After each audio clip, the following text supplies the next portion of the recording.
ಪ್ರಸ್ತುತಿ ಮಾಲಾ ಸಾಂಬ್ರಾಣಿ.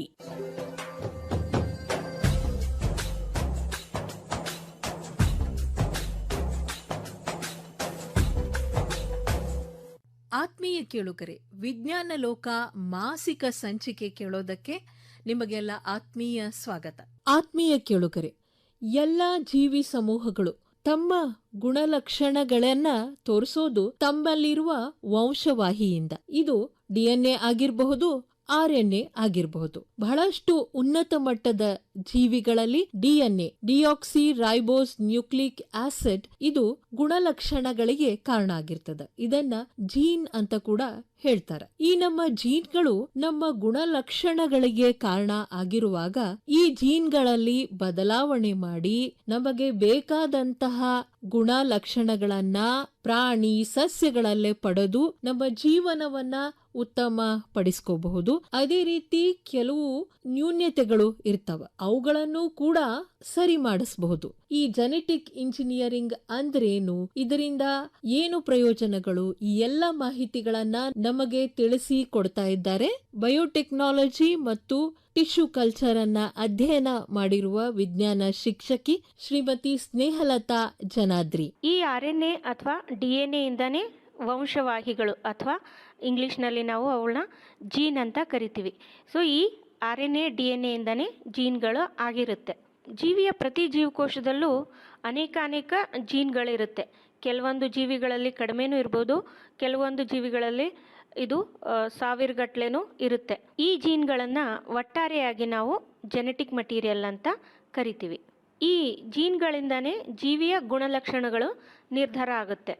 ಕೆಲವು ವೈರಸ್ಗಳಲ್ಲಿ RNAನೇ genetic material ಆಗಿರುತ್ತೆ. ಮತ್ತುಳಿದಂತೆ ಎಲ್ಲ ವಿಕಾಸವಾದ ಜೀವಿಗಳಲ್ಲಿ DNAನೇ ಜೆನೆಟಿಕ್ ಮಟೀರಿಯಲ್ ಆಗಿರುತ್ತೆ.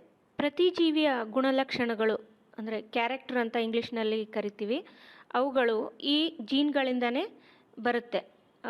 ಮೂಗಿನ ಆಕಾರ ಇರ್ಬೋದು, ಬಣ್ಣ, ಎತ್ತರ ಮತ್ತು ಕೂದಲಿನ ಬಣ್ಣ, ಇವೆಲ್ಲಗಳು ನಿರ್ಧಾರ ಆಗೋದು ಜೀನ್ಗಳಿಂದನೇ. ಗಿಳಿಗೆ ಹಸಿರು ಬಣ್ಣನೇ ಇರಬೇಕು, ಕಾಗೆಗೆ ಕಪ್ಪು ಬಣ್ಣನೇ ಇರಬೇಕು, ಅಥವಾ ಕಪ್ಪೆಗೆ ಇದೇ ಬಣ್ಣ ಇರಬೇಕು, ಜಿರಾಫೆ ಮೇಲೆ ಇದೇ ಥರ ಕಲರ್ ಪ್ಯಾಟರ್ನ್ ಇರಬೇಕು ಅನ್ನೋದೆಲ್ಲ ಈ ಜೀನ್ ಅಥವಾ ವಂಶವಾಹಿಗಳಿಂದನೇ ನಿರ್ಧಾರ ಆಗುತ್ತೆ. ಈ ಜೀನ್ಗಳು ಅಥವಾ ವಂಶವಾಹಿಗಳು ಒಂದು ಪೀಳಿಗೆಯಿಂದ ಮುಂದಿನ ಪೀಳಿಗೆಗೆ ಹರಿದು ಬರ್ತವೆ. ಅಂದರೆ ತಂದೆಯಿಂದ ಅಥವಾ ಅಜ್ಜನಿಂದ ಮೊಮ್ಮಕ್ಕಳಿಗೆ, ತಂದೆಯಿಂದ ಮಕ್ಕಳಿಗೆ, ಈ ಥರ ಇವು ಪಾಸ್ ಆನ್ ಆಗ್ತಾ ಇರುತ್ತೆ. ನಾವೆಷ್ಟೋ ಸಲ ನೋಡ್ತೀವಿ, ಈ ಹುಡುಗಿ ಅವರ ಅಜ್ಜನ ಥರ ಇದ್ದಾಳೆ ಅಥವಾ ಅವರ ಅಪ್ಪನ ಥರ ಇದ್ದಾಳೆ ಅಂತೆಲ್ಲ ಕೇಳ್ತೀವಿ. ಅದು ಯಾಕಂದರೆ ಅವರ ಅಜ್ಜ ಅಥವಾ ಅವ್ರ ತಂದೆಯಿಂದ ಆ ಗುಣಲಕ್ಷಣಗಳ ಜೀನ್ಗಳು ಅವರಿಂದ ಆ ಮಗುವಿಗೆ ಹರಿದು ಬಂದಿರುತ್ತೆ. ಅದಕ್ಕೆ ಆ ಜೀನ್ಗಳ ಲಕ್ಷಣಗಳನ್ನು ಆ ವ್ಯಕ್ತಿಯಲ್ಲಿ ನಾವು ಕಾಣ್ತೀವಿ. ಸೊ ಈ ಜೆನೆಟಿಕ್ ಮಟೀರಿಯಲಲ್ಲಿ ಬದಲಾವಣೆ ಮಾಡುವುದನ್ನೇ ನಾವು ಜೆನೆಟಿಕ್ ಎಂಜಿನಿಯರಿಂಗ್ ಅಂತ ಹೇಳ್ತೀವಿ. ಈ ಜೆನೆಟಿಕ್ ಎಂಜಿನಿಯರಿಂಗ್ನಲ್ಲಿ ಬೇಡವಾಗಿರುವಂಥ ಒಂದು ಅಥವಾ ರಿಲೇಟೆಡ್ ಹಲವು ಜೀನ್ಗಳನ್ನು ತೆಗೆದುಹಾಕ್ಬೋದು, ಅಥವಾ ಒಂದು ಹೊಸ ಜೀನನ್ನು ಸೇರಿಸ್ಬೋದು, ಅಥವಾ ಇರುವಂಥ ಜೀನ್ಗಿಂತ ಇನ್ನೂ ಒಳ್ಳೆ ಜೀನ್ ಸಿಕ್ಕರೆ ಅದನ್ನು ಅದ್ರ ಜೊತೆ ರಿಪ್ಲೇಸ್ ಮಾಡ್ಬೋದು. ಜೆನೆಟಿಕ್ ಎಂಜಿನಿಯರಿಂಗ್ನಿಂದ ಒಂದು ಜೀವಿಯ ಜೀನನ್ನು ಇನ್ನೊಂದು ಜೀವಿಯ ಜೆನೆಟಿಕ್ ಮಟೀರಿಯಲ್ಗೆ ಸೇರಿಸಬಹುದು. ಜೆನೆಟಿಕ್ ಎಂಜಿನಿಯರಿಂಗ್ ಶುರುವಾಗಿದ್ದು 20ನೇ ಶತಮಾನದ ಮಧ್ಯಭಾಗದಿಂದ. 1973ರಲ್ಲಿ ಹರ್ಬರ್ಟ್ ಸ್ಪೆನ್ಸರ್ ಮತ್ತು ಸ್ಟ್ಯಾನ್ಲಿ ಕೋಹಿನ್ ಅಂತ ಇಬ್ಬರು ವಿಜ್ಞಾನಿಗಳು ಮೊಟ್ಟ ಮೊದಲ ಬಾರಿಗೆ GMO ಅಥವಾ ಜೆನೆಟಿಕಲಿ ಮಾಡಿಫೈಡ್ ಆರ್ಗ್ಯಾನಿಸಮ್ನ ಸೃಷ್ಟಿ ಮಾಡಿದರು. ಈಗ ಈ ಜೆನೆಟಿಕ್ ಎಂಜಿನಿಯರಿಂಗ್ನಲ್ಲಿ ಯಾವ ವಿಧಾನಗಳಿಂದ ಜೆನೆಟಿಕ್ ಮಟೀರಿಯಲ್ನಲ್ಲಿ ಬದಲಾವಣೆ ಮಾಡ್ಬೋದು ಅನ್ನೋದನ್ನು ನೋಡೋಣ. ಇದರಲ್ಲಿ 3 ಮುಖ್ಯ ವಿಧಾನಗಳಿವೆ. ಮೊದಲನೇದು ಪ್ಲಾಸ್ಮಿಡ್ ಮೆಥಡ್, ಎರಡನೇದು ವೆಕ್ಟರ್ ಮೆಥಡ್, ಮೂರನೇದು ಬಯೋಲಿಸ್ಟಿಕ್ ಮೆಥಡ್. ಈ 3 ವಿಧಾನಗಳಿಂದ ಜೆನೆಟಿಕ್ ಮಟೀರಿಯಲ್ನಲ್ಲಿ ಬದಲಾವಣೆಗಳನ್ನು ಮಾಡಲಾಗುತ್ತೆ.